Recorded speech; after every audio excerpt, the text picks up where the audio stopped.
Come on, man. Say with chest, man. Nah, I don't think about anyone specifically. A select few got you yawning, or a select few are sounding good? Are sounding good, yeah. Okay, a select few. Yeah. So that's the lower percentage. Yeah. You're not very positive about the rap game.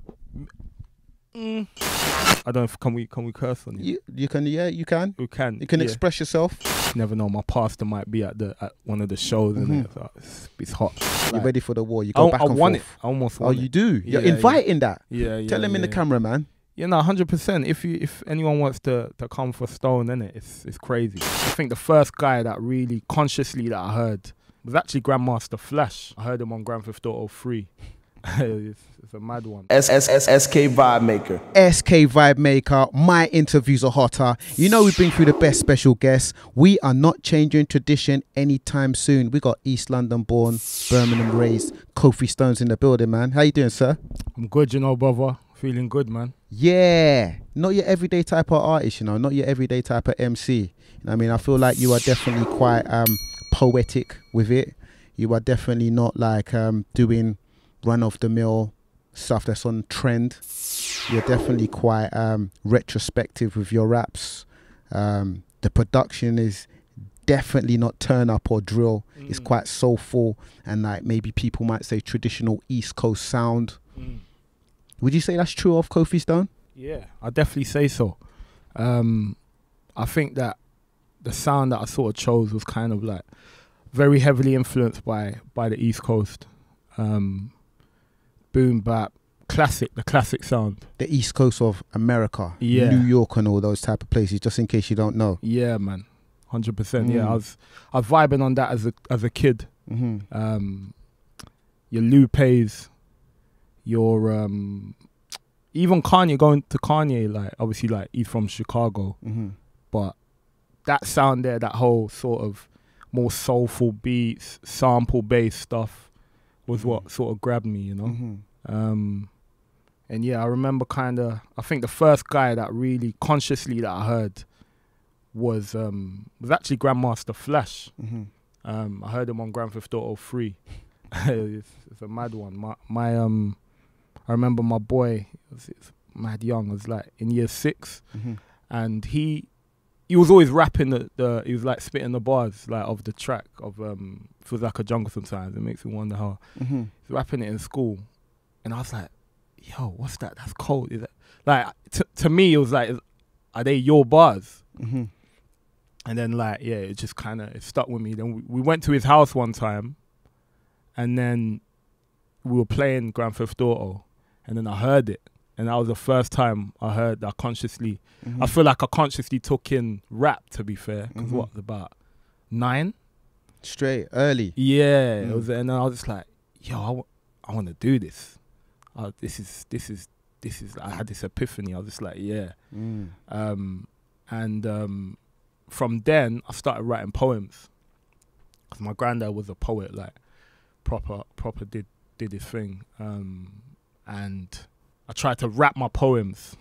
Obviously, like the flow's all mad because, you know, the rhythm of a poem, you're writing it, you're talking it, so it's not. But yeah, that was.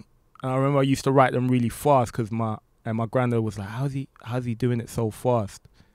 And that kind of gave me a lot of confidence to just be like, "Yo, I want to do this." And from then, from 11 onwards, went to school, year 7. Loads of people were spitting there. And we sort of were doing it. I was doing it with them, and just from then, just kept rapping, kept making tunes. I remember I must have made like a CD, like one of my first CDs, and then I just was like, I burnt loads of copies and was giving them out to people in school. Hand to hand, yeah? Hand to hand, you know, the old school ones. And just, it's been a mad journey since then, but we're here now, you know. One thing, well, many things I notice about you, but something I want to talk about, your subject matter, it's definitely, it's not really violence. You know what I'm saying? It's not trapping, it's not drilling. It's quite reflective. It's quite storytelling, battle raps. Like I said, your production is quite soulful. You talked about the East Coast rap, New York, around that area, influence. Do you feel like you're going against the grain or like, you know, the popular trends of what's happening in rap music at the moment? Yeah, I think so. I think I'm kind of, some would say, trying to go back to the elements of what hip hop was, I guess. I just think that we need balance, you know. We definitely need balance in the game. It's nothing against, you know, all the sort of like more aggressive stuff. We need that as well, you know. I'm a fan of that, you know. So, but I just think it's good to have balance, because when I was growing up, it wasn't just Lupe, it wasn't just Kanye. There was obviously 50. There was, I don't know, Lil Wayne. There was so many other rappers that I was into, and gave me a perspective. But I think you sort of want to have loads of perspectives, and that can almost help you decide what is the best one in a way. So yeah, that's kind of where I feel like I come into things, providing that, you know, service almost. The environment that you grew up in, East London, I mean, there was, at the time, grime was popping. I mean, there's a lot of road rappers that have come from that area. What makes you become this type of rapper? Yeah, the type of rapper which is quite spiritual, introspective, soulful. Yeah, I think it's my upbringing.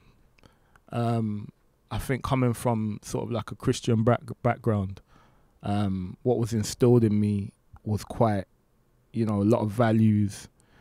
And I just felt like if I'm going to jump on music, jump on the mic, there's no point me just like, it's conflicting, innit? It's like if I've been raised this way and I'm saying this and doing all this and I'm portraying, that's what I'm portraying to the youth or the people listening to me, then it's not positive, you know. And it's I'd rather do something that enriches and has a good effect on society as much as I can, because at the same time there's a lot of negativity and things that have happened, you know, throughout my life that I could choose to glorify, but I think it's better to do it in a way where you're talking about it from a point, the point of view where you understand exactly what's happened and you've almost processed it. I think that's kind of where I like to come into things. So you're saying Kofi Stone is a rapper that doesn't lie. There's no lie in my raps. You know what I'm saying? Everything is like, you know, what's happened to you or what you've seen around you, first person. Yeah, every last word is true, man. Every last word. I don't lie on the mic, because it's for me it feels like therapy. I try to say everything that happens as it happens and as it is. Yeah, so definitely no cap. I don't know if you can explain this, because this isn't the perspective that you come from, but why do rappers and MCs choose to lie, in your opinion? Because, you know, there'd be a lot of artists out there, a lot of rappers that be talking about stuff that's not true to their reality, they haven't gone through, and they're trying to paint the picture like, this is my life, this is what I'm going through. Why do rappers and MCs do that, man? Yeah, man, it's a good question, man. I think it's almost like because one's done it and one's got like, it's gone well for them. People have seen that, okay, for example, if someone's talking about a certain issue and they're getting praise for it, people are seeing that and seeing, oh, he's talking about, I shot this guy, I done this, I done that. And it's like, okay, that's an avenue, that's a route. I might not be living that, but if I speak about that, then people are gonna jump on me. So I feel like a lot of MCs feel like they have to fit into a template almost before they even think like, oh. So it's quite sad in a way, because like the originality or their authenticity of who they actually are might not ever see the light of day, which is mad, isn't it, when you think about it? But yeah, I think a lot of people just jump in the game and they think, these are the guys that are doing it. Let's trace that. Let's just do that. Obviously, you know, there's no such thing as originality, but you sort of find yourself as you know, look for inspiration in other artists or topics. But I think, yeah, there's levels to it, isn't it? Some people just kind of just be like, yeah, I'm just going to speak about this. And because I think it's glorified, to go back to your point, it's glorified. Yeah, I just think people love the danger. People love that. People love that. People love to be, to hear about it, which is cool, man. It's exciting. I just think that, you know, we need different perspectives as well. Heads high, killing with the flow. Stones in the house, let's go. You think this is a joke? Came back, yo. That's what I'm saying. Little influence from Sean Paul there, but definitely got very boom bap with the production and with the flow. Oh, yeah, the flow got skippy in this. Yo. You know what I mean? You started them off kind of calm. A lot of lyricism, like a lot of food for thought in there, a lot of substance, and then the flow went mad. King David flow. Talk to us about this song, man. Yeah, safe, man. Safe for that. Basically, with this one, I just kind of wanted to... It's about the energy, innit? It's like I was thinking about the live show with that one. I was like, yo, a lot of my stuff is quite mellow, introspective, deep. But I was like, with this one, I want it to get a bit more hype. And with one of my old joints, Busker Flow, it's quite skippy, and it got a lot of love. And I was like, I want to do that, but I don't want to just copy what I've done. So when I was making this, I wanted to take people on a journey.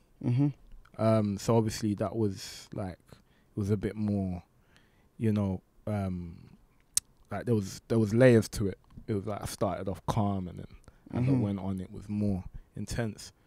So yeah, and basically the album's called A Man After God's Own Heart. There's a man in the Bible called King David. He sort of found himself doing some wrong, and then he was he was quite he repented, yeah, I just kind of felt like I was in that position as a man,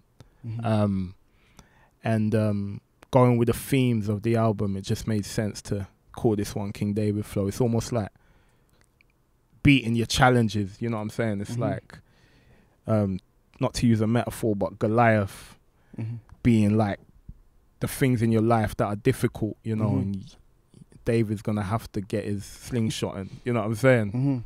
That's kind of the energy behind this one. I mean, there's a lot of gospel. I feel like there's a lot of gospel in your raps. There's a lot of Bible references in the album and in your songs. You could have almost been a gospel rapper. I don't know if you even see yourself as a gospel rapper. Do you see yourself as a gospel rapper? I don't, you know, but I'll take it. Because you curse sometimes, though, still. That's the thing. Yeah. I don't know if you can be a gospel rapper and curse. I don't know. Nah, it's not. Yeah. It's not a flex. And boy, yeah, I try. Do you know it would have been good on the album? The only curse word is on that is I don't know if can we curse on it? You can. Yeah, you can. We can. You can express yourself. I'll change the lines, and then you guys can do what we decipher what what you think I'm saying. So it was bun the government and bun your MP. Yeah. Couldn't give a toss about none of you Gen Z. Yeah. Those are the only swear words on the album. Oh really? Yeah. I know this is quite clean. All the way through. There's no. It's just those, and that's on one track. On King David Flow, yeah. So yeah, I tried basically before I made the album. I was like, well, when I was making it, I was like, it might be sick if I made an album with no profanity, but I flopped. But so one song though. It's one song in it. So do you feel like, because there's a big demographic in rap, you know, rap fans, they like it raw, they like it unfiltered. I don't know if you felt like you was filtering your album when you decided to not swear on the album, but do you feel like you're almost like not giving a big audience what they want? I don't know. Just by not cursing, because they might say it's not raw enough. Possibly. Like, there wasn't much times where I needed to swear. Colours, I took out a swear word. Like, I just didn't say it. Initially, I wrote it. I just didn't say it because I was going into it like, yeah, let's try not to do this. Never know, my pastor might be at one of the shows and it's hot. So yeah, I was like, yeah, take that out. But I think, you know what? I think people might just kind of take it for what it is. I think, as you said, I've done it on King David flow. That's like, you want the rawness. It's there. Yeah. I think there's a lot of like wearing my heart on my sleeve, you know, on other records. So I think people can take something from that. I gotta say, I like bars. Like when it comes to rap music, I like bars. You know what I mean? I decipher a lot of lyrics. 2020 on your song Nothing Ain't the Same, you said all these other rappers sound the same, got me yawning. You said that in 2020. Yeah. 4 or 5 years removed, man. Do you feel the same about the rap game right here in the UK and worldwide? A lot of these rappers sound the same, got me yawning. I think I'm a bit more. I'm more interested now. Yeah. What's changed? I feel like people are more thinking about what they say. More so now in 2024. Yeah. When I wrote that, I was not everyone though. Not everyone. A select few. You said a lot. I did, isn't it? Yeah, yeah. A select few, man. Okay. A select few. A select few got you yawning, or a select few are sounding good? Are sounding good, yeah. Okay, a select few. Yeah. So that's the lower percentage. Yeah. You're not very positive about the rap game. Yeah. Maybe when you write these raps, yeah, I want to ask you, like, do you have somebody in mind, or is it just like a demographic of, like, you know, the rap game, like a certain like certain lyrics? Yeah, I think about it as a whole. I think about the whole rap game. I think, like, do you send subliminals? Are these like subliminal shots at man? 100%. Yeah. So you got certain man in mind then? Not really. I just think about. Come on, man. Say with chest, man. Nah, I don't think about anyone specifically. Okay. But I just think, like, yo, on mic, you gotta be the best in it. You gotta say what you like. I stand with my chest out. You know what I'm saying? You've got that battle rap mentality, though. I heard that you used to battle rap in school, though. So you know, if you're sending for anybody in particular that you don't want to say right now, that's fine. But you're sending for like a group of rappers or a generation of rappers. But how do you take to sends? Like, if you get sent for, someone calls your name. Oh man, are you ready for that smoke? Yeah, 100%. Yeah, yeah. Like, you're ready for the war. You go back and forth. I almost won it. You do. You're inviting that. Yeah. Tell him in the camera, man. Yeah, no, 100%. If anyone wants to come for Stone, innit, it's crazy.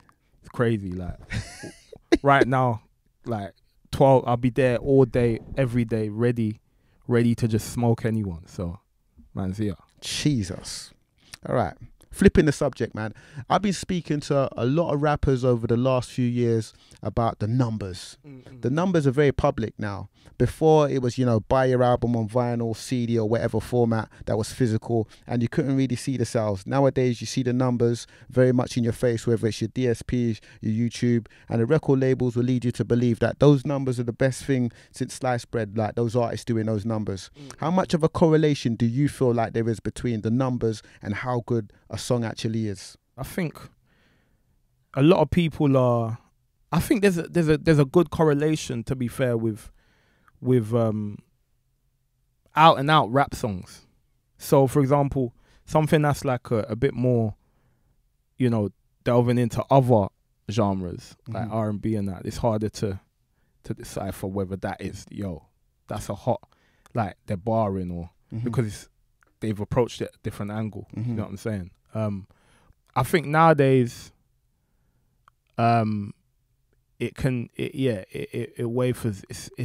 It's not always the best barometer. Because there's so much stuff that is just like low key. Someone's going crazy, amazing stuff that hasn't got, you know, the streams, the multiple million streams. So yeah, it's not always the best indication. Yeah. Do you feel pressure by the numbers? Do you feel like, yo, man, they might be looking at my numbers and feeling like I ain't all that good, or like feeling like you gotta, you know, rack up these numbers yourself, or are you looking at the numbers on a daily or weekly basis, or do you feel those pressures? No, not really, because like recently I just was like, you know what, I'm not looking at streams anyway. I'll probably look every